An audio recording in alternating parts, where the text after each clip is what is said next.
Let's get some food in us and then we'll... Whoa! Where did you come from? Well, as you can see, I am merely sitting here and reviewing what we have deduced thus far. You were gone for ages!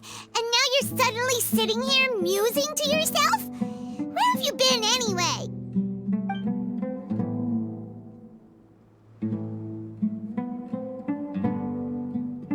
Hey, what's with the silence? You never think things through before asking questions. I'm giving you some time to make up for that. Paimon's so mad! Paimon's gonna give you an ugly nickname!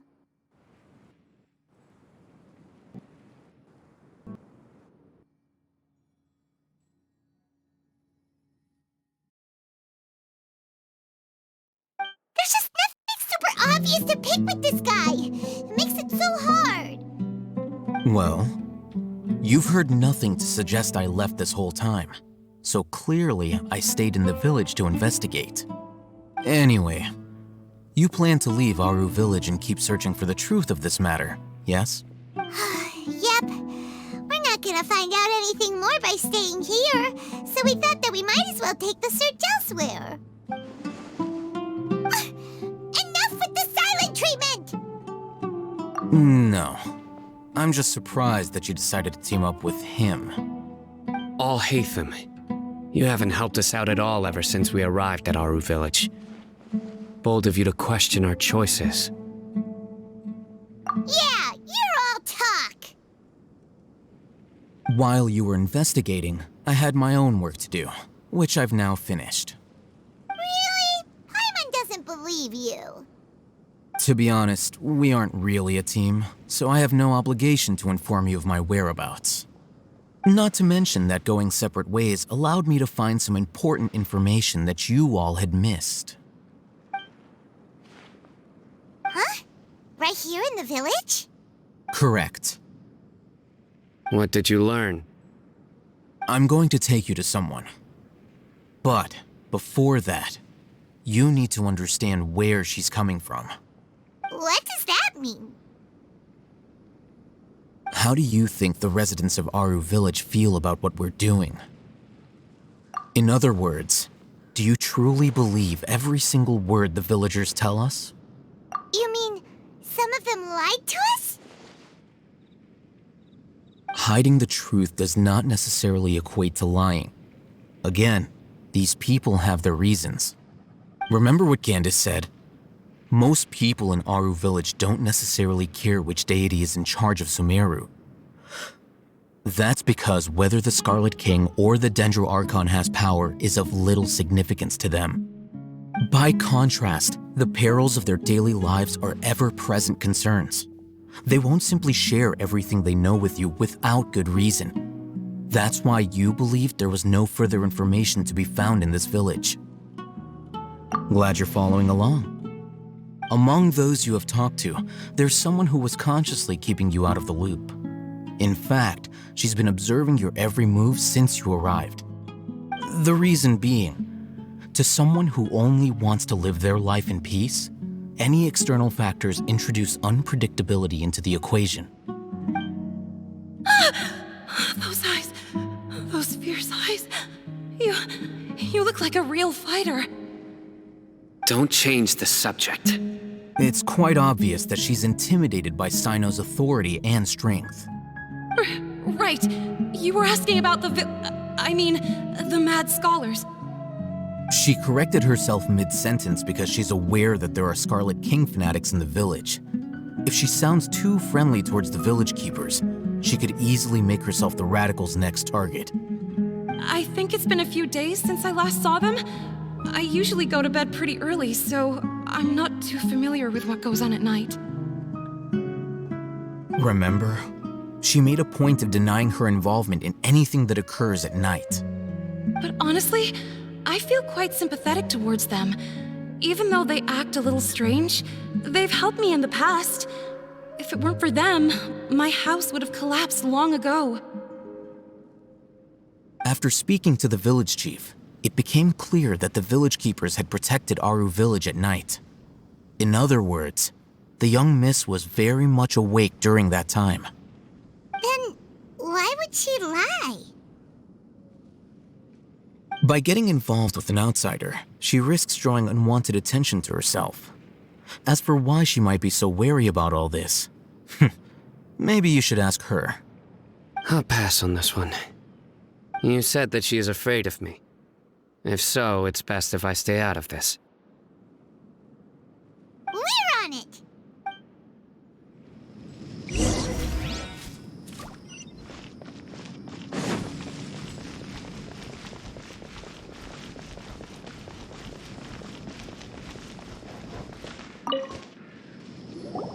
Miss Shawnee, as we discussed earlier, I've brought someone with me. Mr. Alhaitham, I'm aware of where you stand, but how can I make sure that your friends think the same as you? Huh? What do you mean? We need to clarify our stance or something? Go ahead and talk to her. You'll get the answers you want. Go on. Earn her trust. Is it really that simple? May I call you Traveler? Hi, Traveler. I want to ask you something. Do you think the resurrection of the Scarlet King can truly change Sumeru for the better? Why's that? That's very similar to what Miss Candace says. I know you two are friends. That's why I'm willing to talk to you, even though I do have some reservations. Before, I wouldn't even have the courage to ask something like this. Traveler, do you believe our lives will get better?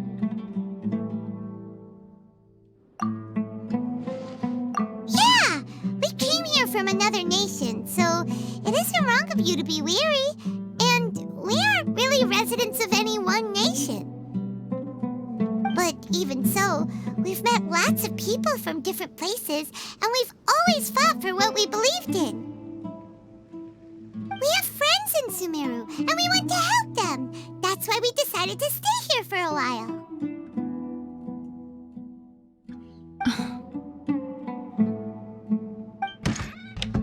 I want to trust you. My apologies for posing my questions like that. To be honest, I didn't expect you to come back for more information. Alhaitham told us you have your reasons. It's okay. We understand. The fact is that only one side of my family is desert folk. I don't really fit in anywhere in Sumeru. Some believe in the Dendro Archon, while others believe in the Scarlet King. I don't belong to either side, and neither side would want me. Speaking of which, the radicals mentioned that they despise traitors. Do they just think that anyone who's different from them is a traitor? Yeah. Some people can be so narrow-minded when it comes to bloodline and beliefs. It makes no difference what I say or how I behave. I'll always be suspected of having ulterior motives. Slowly, I just stopped talking to people. I pretended not to hear or see anything. All I want is to live my life in peace. And then it happened.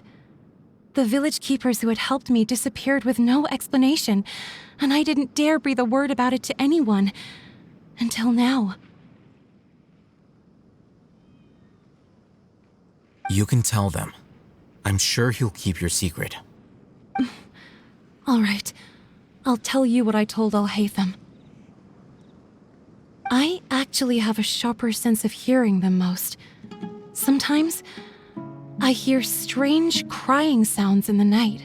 There are ghosts? Perhaps. I'm not sure. It's faint, but it's definitely the sound of crying. It comes from far away in the distance, and always carries very raw emotion.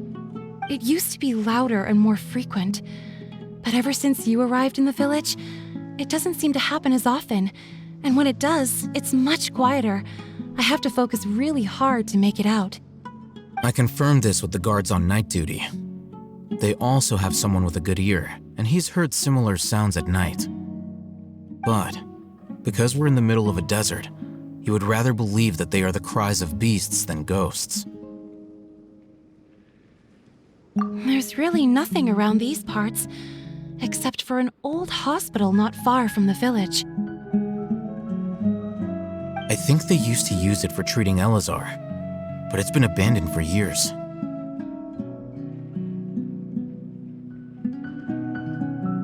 Yeah, let's go!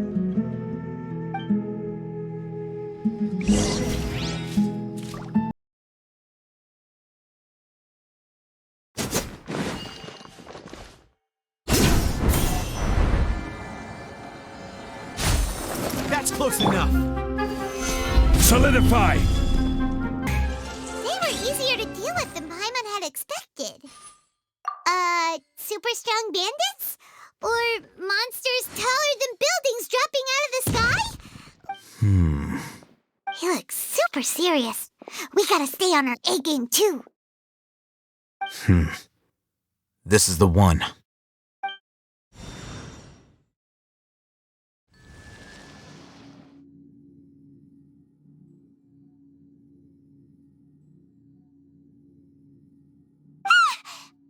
Let's go in and take a look.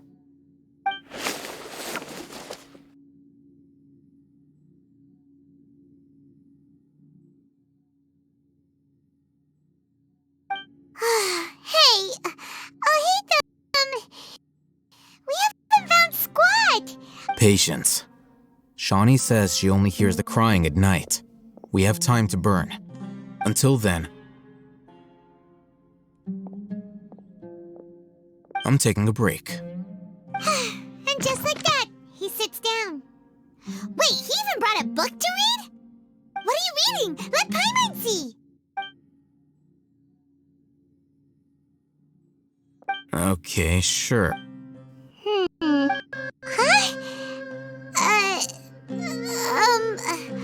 The natural position, which is the positional propensity of an entity in natural motion in contrast with an object in forced motion? Huh?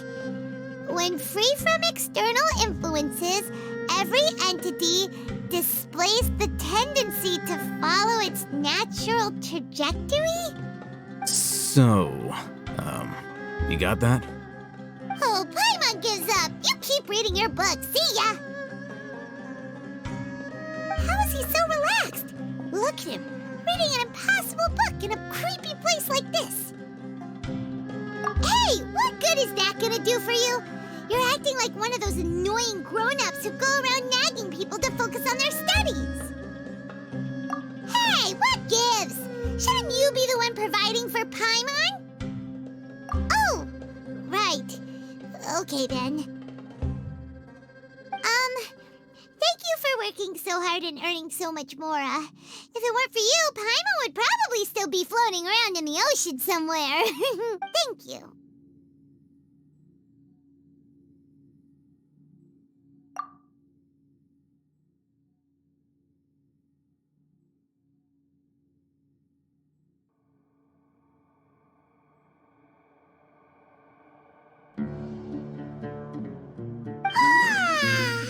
Paimon's getting so sleepy.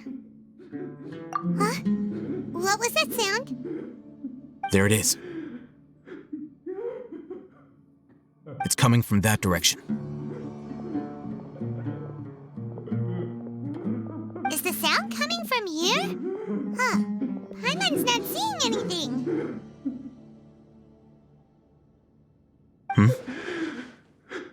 It's from below. But there's no way we can get down there. Something is off about the interior here.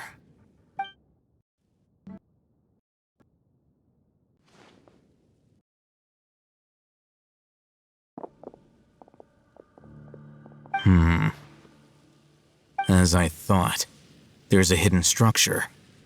Wow. It's like they tucked another hospital into this one. Oh, it looks like there are other mechanisms around here. Let's keep exploring. Look, there's someone over there. Good idea. Let's approach him slowly without alarming him.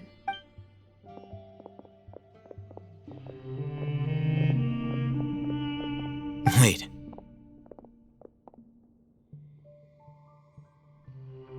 You're...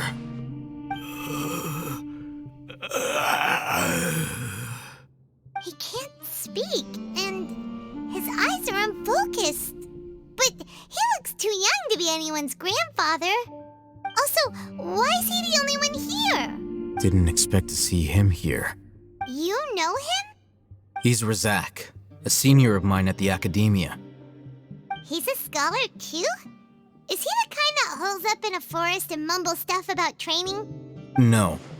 And that's the problem. Razak was never involved in any of those things. He never trained in the forest, let alone reach Satyavada life. Leaving that question aside for the moment, him being here alone means that we might be too late. Looks like they've already taken everyone away. For whatever reason, they left Razak here. Perhaps they simply didn't have time to come back for him. There are drag marks on the ground. They're clearer by the doorway. Someone was forcefully drawing a cart that was loaded with something heavy. Loaded with people? That is one possibility. It looks like they were in a hurry, as if they were afraid of being caught. In their haste, they failed to notice Razak hiding in a corner.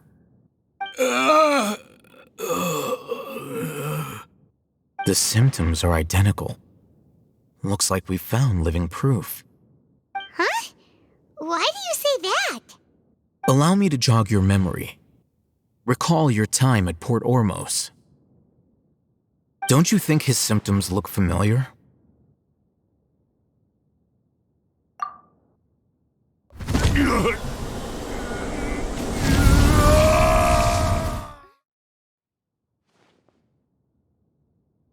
Oh, now that you mention it, they're acting the same way. Correct. The academia is behind all of this. It isn't difficult to deduce their rationale. First, the academia spread a false rumor of the Scarlet King's resurrection, emphasizing the role of the village keepers, the mad scholars who were exiled to Aru village. These rumors were all the persuasion that the radicals needed, and those based in Aru village leapt into action. Unbeknownst to them, of course, through rounding up the scholars, they were actually helping the academia. As well as being able to exploit the radicals for their own ends, this scheme has one further advantage to the academia. All the risks and responsibilities are offloaded onto the Scarlet King's followers. Life for the desert dwellers has been brutal ever since the Scarlet King's death all those years ago. Beneath the surface, feelings of desperation are widespread. Many would give everything they have for the prospect of something better. Anyone looking to exploit that for their own ends simply needs to make a few empty promises. Even if complications arise, people will see that those involved are all followers of the Scarlet King and look for no further explanation than differences of belief. A deep-seated mistrust of the desert and everyone in it by the rest of Sumeru will make sure of that. The notion of an academia plot wouldn't even cross their minds. It may seem like a simple strategy, but it is able to work wonders under Sumeru's current circumstances. Oh, that makes a lot of sense. It's in line with the village chief's theory, too. But there's still one very important question. Wasn't it the academia that brought the scholars to Aru village in the first place? Why does it want them back now? Throughout this process, one thing has changed: the scholars' identity. First, they were scholars. Then, they became lunatics. After that, they were exiles. And finally, they become missing persons. An exile is still patently a living, breathing human being. But when someone becomes a missing person, that is brought into question. If you can't find someone, you have no way of knowing what exactly happened to them. That makes missing people an ideal resource. Resource? For what exactly? One possibility is that the information in their brains could be extracted into knowledge capsules. Extracted? You mean canned knowledge comes from people's brains? With the technology of the Sumeru academia, it's entirely possible. Perhaps the process caused them great suffering, which is why they cry out in the dead of night when no one is watching them. So, the human brain... Nope, nah, Hyman doesn't want to think about this. I'm the academia scribe, after all. I'm familiar with their projects. Anyway, judging by Razak's state, the contents of a divine knowledge capsule were extracted from his mind, but something went wrong in the process. Or perhaps his curiosity got the better of him, and he used such a capsule for himself. Hyman's a little confused. Can they just use anyone's brain?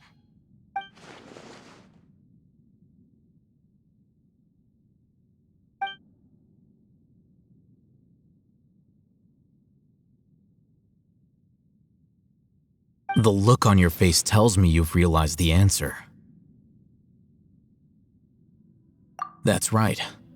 To some scholars, gaining knowledge about the gods is their entire life's pursuit. Extracting canned knowledge is just one of the extreme measures they turn to. However, I can't help but wonder, what do they seek to gain from divine knowledge? The academia is going out of their way to look for forbidden knowledge, but what is their ultimate goal? I've spent quite some time trying to analyze the contents of the divine knowledge capsule, but to no avail. It seems like my way of thinking is too different from theirs. You mean you're not even slightly interested in getting your hands on this forbidden stuff?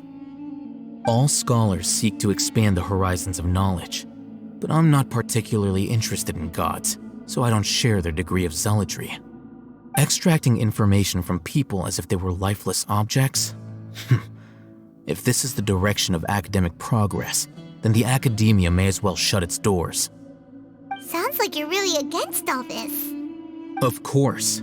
The academia's actions run contrary to their rules. Whether it be academics or knowledge, everything has its boundaries. If those lines are crossed, the rules and order that govern everything in the world will be destroyed.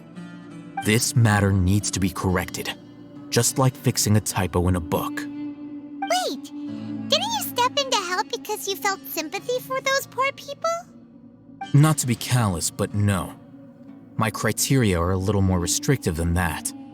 There is no shortage of suffering in Sumeru, and the same can be said for the rest of Teyvat as well. What do you plan to do about that? Save every last person? Probably not. But You can say that.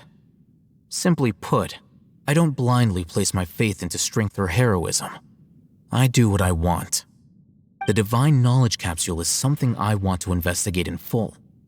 That doesn't mean I'm willing to take action for the sake of a few strangers.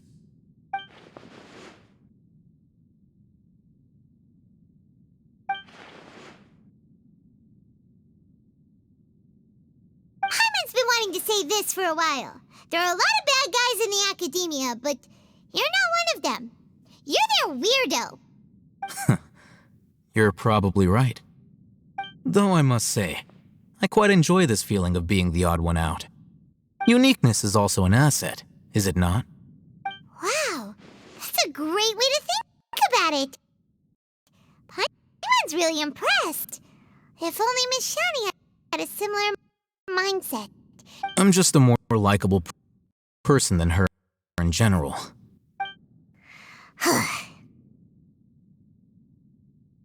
He won't last long if we leave him here. Let's take him with us. We'll work out our next step after we return to Aru village.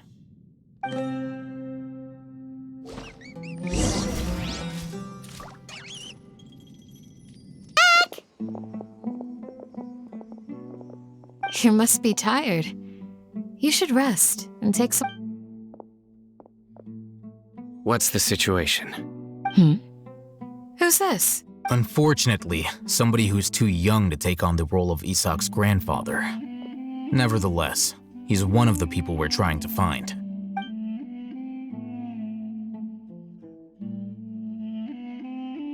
So, at one point in time, The abandoned Elezar hospital served as the academia's site for extracting divine cant knowledge. Yep, pretty much. Their plan must have been implemented at some point before we arrived at Aru village, since divine cant knowledge has been in circulation for a while now. Yet, they fled once we were headed to the village, almost as if they knew we were on their trail. Why is that? Yeah, why is that? We may have a mole in our midst. One of us could be secretly revealing our whereabouts to the academia. Huh? Are our friendships that shallow? Looks like none of you have realized wherein lies the issue. Sino, you're the reason why they can predict our movements. Wait, what's that supposed to mean? Choose your next words very carefully. It is simply a logical inference. I have my reasons. So what you're saying is, Sino's the mole. Interesting. And here I thought you were the most suspicious one, Alhaitham, since you were always acting alone. I know. You have a point. But I realized something as we were returning from the hospital. Sino isn't like any of us. What are you trying to say? Do you still remember who you are, General Mahamatra? As a Matra, you are no doubt privy to certain kinds of information. Before you can take action against someone, you are required to have all the facts available, including the less than savory details. Simply put, the academia has traditionally allowed you access to a wealth of sensitive information. Knowing their modus operandi, wouldn't you expect them to take precautions against you? If you want to raise a vicious wolf, you need to make sure that you can avoid its bite. The academia is monitoring me? It's not that simple. The academia has eyes all over Sumeru, but they have a special protocol for dealing with you. Every so often comes a Nyagarbaha Day.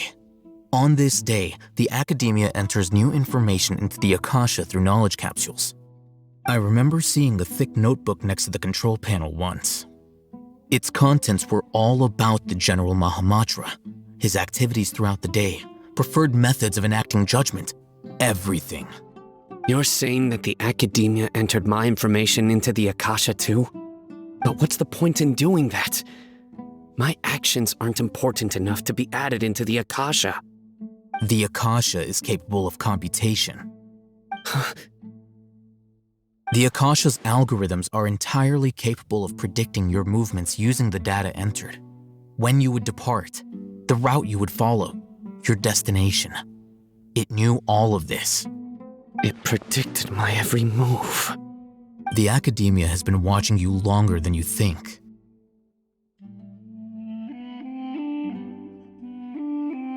So that's how it is. Sino adheres to his principles, so tenacity of will and steadfast faith are worthless to the academia. They need scholars who are easily pliable and mindlessly go after anything they can profit from. Sino, don't take it to heart. This just proves how much of a trustworthy ally you are. They escaped because of me. Don't blame yourself. It's not like any of us would have known. I have an idea. If they predicted my movements, then I might be able to guess where they went. Whoa, you bounced back fast. There is always an opportunity for safety after danger passes. Oh, so that's how it is! Paimon gets it now. If the academia is trying to avoid Sino, then the safest place would be... Yep, that's right! They'll want to proceed in the direction opposite of where I'm going.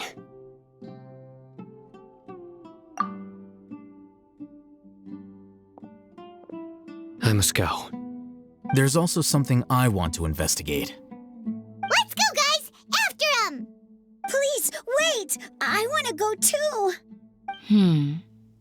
You want to go too? If so, You have to promise you'll stay safe. I want to find Grandpa. I promise I'll be careful and not cause any trouble. Everyone, I leave him in your hands. Yay! Let's go! Remember to pack some food with you. Paimon feels like we're missing someone, though.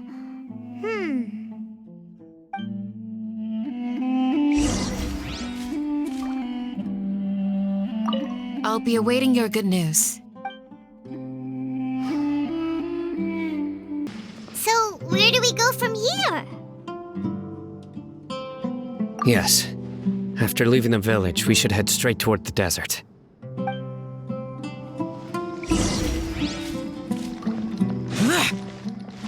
I know the desert like the back of my hand.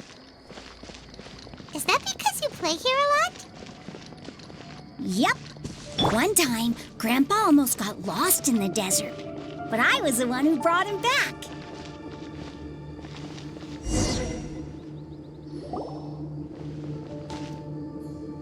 There's something here. What's this? It's buried in the sand. Looks like we'll need to roll up our sleeves and do some work. And Paimon thought running around everywhere was already enough work. Okay. So, we have to dig it out? Whatever's down there looks like it's buried really deep.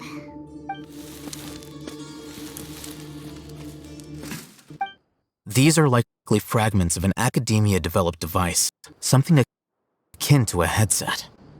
Looks like there were more than one village keeper. They must have been escorted this way, because there are device fragments scattered around here. Let's split up and search the area.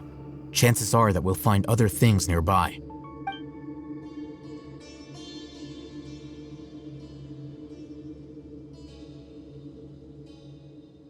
Is this what we're searching for? It looks kind of scary. This is definitely a device used to extract divine knowledge. How did it end up buried in the sand? That can't have been part of the plan. They must have been attacked along the way. Wait, what? Grandpa, I hope you're okay. Don't worry, your grandpa's gonna be fine. Razak didn't display any signs of starvation or dehydration, which means that they left fairly recently. We should be able to catch up. One more thing. Given that the device had been entirely covered by sand, I believe the attack must have happened prior to the sandstorm. Let's keep going. They can't have gone far.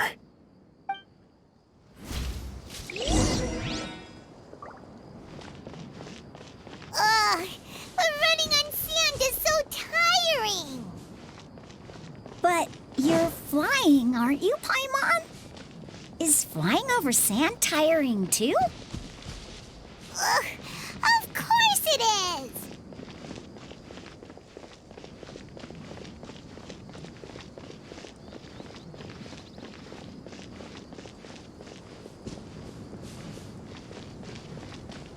Voices, over there. It sounds like an argument. Whoa, you have really good ears. Don't get any closer. They'll notice us. Dia's talking with the Eremites? Very interesting. Let's listen in. If you had informed me sooner, there'd be plenty of room for us to... You're one of us. We would never lie. Scholars. You don't know as much as I do. Need me to... I knew it. That's our Dia. Dia? Why would you? Dia! Hey, what are you doing? Huh? Didn't you say you'd help me find Grandpa? Why are you on their side? Well, look who's here. Ain't that something? This complicates things. You've betrayed Aru village? So, this is the great General Mahamatra. Dear, you'd be better off as my assistant than hanging around with this motley crew. Seen for yourself. I have the means and methods, and my ideals are far more admirable than theirs. I'm not the type that's easily swayed, Rahman. You of all people should know that. Wait, what's going on, Dia? Whose side are you on here? Shut it, Paimon. It doesn't matter. Whichever side you pick, nothing could deter us from the grand mission of resurrecting the Scarlet King. Once our Lord of Old returns to this land, we will have a new beginning. Face the facts, Rahman. It's not gonna happen. You should understand that more than anyone. Have all your years as a merc taught you nothing about placing hopes in a ruler? I'm a desert dweller and a proud follower of the Scarlet King. Whether I live by the edge of the sword or in peaceful comfort, my soul will always carry this conviction. It's not too late yet. The village mad scholars aren't gonna bring the Scarlet King back to life. You don't understand, my dear lady. Pursuing our faith is our purpose in life. Even if the chance of success is 1 in a million, we must be willing to give everything we have. Even if it'll expose you to the academia? Even if they end up disbanding the Eremites? Your Eremites, which you've worked so hard for all these years? Yes. We've waited a long time for this day to come. The sun and the moon no longer shine here. All you see now is cracks in this desiccated land. But fate has finally dealt me a hand to play against the academia. With these scholars in our custody, we'll stomp the academia's forces and fight our way beyond the wall of Samiel. Ridiculous. Think about it. The academia controls the entirety of Sumeru. Your powers are negligible in comparison. If you still don't believe me, then try asking these 2 men. They're also against the academia, but neither of them are as arrogant as you are. They look more like pawns of the academia to me. Why would I listen to anything the people of Greater Lord Rukkhadevata have to say? Filthy traitors. Your god abandoned all honor and betrayed the Scarlet King. We desert dwellers will never trust the likes of you. It's impossible to communicate with someone so hostile. Perhaps we should. Do you really believe that by kidnapping the scholars, you'll be able to negotiate with the academia? These people have no value as bargaining chips, but I could be persuaded to take their place as your next hostage. These scholars were exiled from the academia. I, on the other hand, am their current scribe, and will be a much greater asset to you. Wait, you can't be serious. So, you want to trade places with the hostages, do you? Precisely. Any wise person would gladly accept my offer. What are you thinking? What if they decide to kill you instead? Well, that would be bad luck for me. However, I'd get the chance to observe the scholars, perhaps even find out the truth. Think you can talk me over with that confident look of yours? I'm not trying to persuade you. I'm using this as a means of joining forces against the academia. You are the scribe. What do you have against the academia? Not all desert dwellers believe in the Scarlet King, and the same applies to the academia. Why must all knowledge seekers approve of the academia's way of doing things? You academia scum. Every last one of you is nothing but a hypocrite, just like everyone else on the other side of that wall. I've made myself clear enough. I won't listen to another word from the Dendro Archon's people. Not so fast. I'll hate them. Do you stand by everything you just said?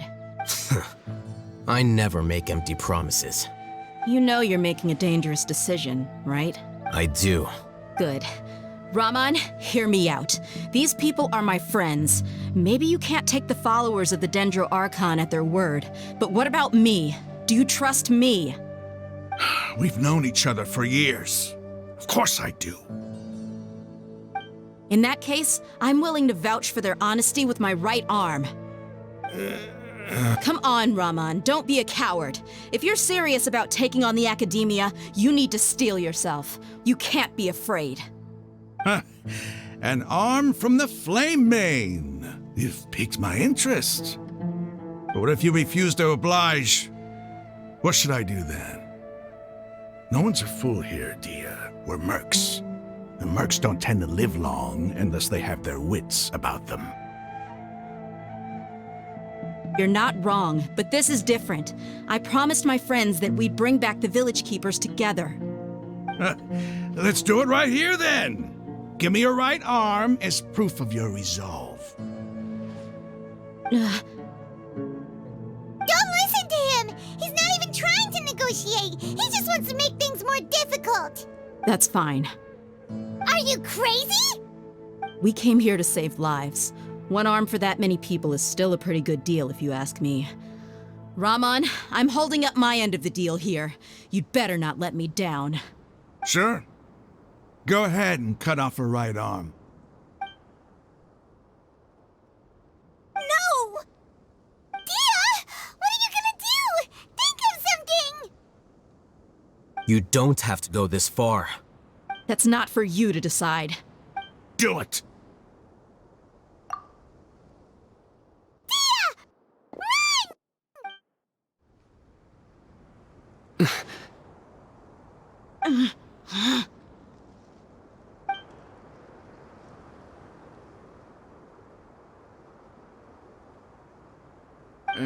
Stop! What's wrong? Can't do it? Flame Mane, you and I are both desert folk. Cutting off your arm is no different than cutting off my own fingers. Where's the sense in cutting my own kin to pieces? You've shown me that you're serious. Go on now, take your friends and leave. Meet me in the desert at noon tomorrow.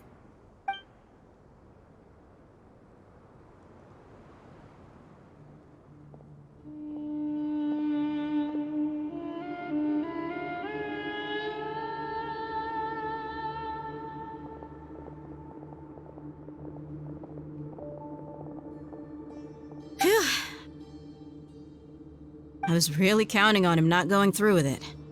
Dia!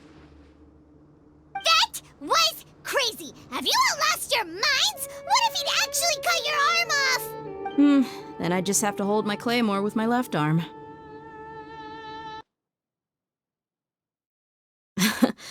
Okay, I'm sorry. Don't ever make a promise like that again. If it came down to it, you would not lose to them either. I don't doubt it, Sino. But this is about more than me and them. There's a lot more where they came from. Even if we got rid of one bunch of radicals, there are others out there. Wiping them out would do more harm than good. As you wish. I'm sorry, Dia. I should have stayed put and listened.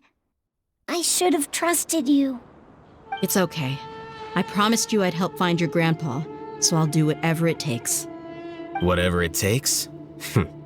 You just might be scholar material. Huh? Are you serious? The Eremites once said that I was a lunatic. Perhaps a little madness is essential to be successful in research. Why does it feel like he's using his praise for me as an excuse to brag about himself? Okay, let's get moving. We should head back to the village and rest up. Today was just a trial run. Noon tomorrow is gonna be the hard part.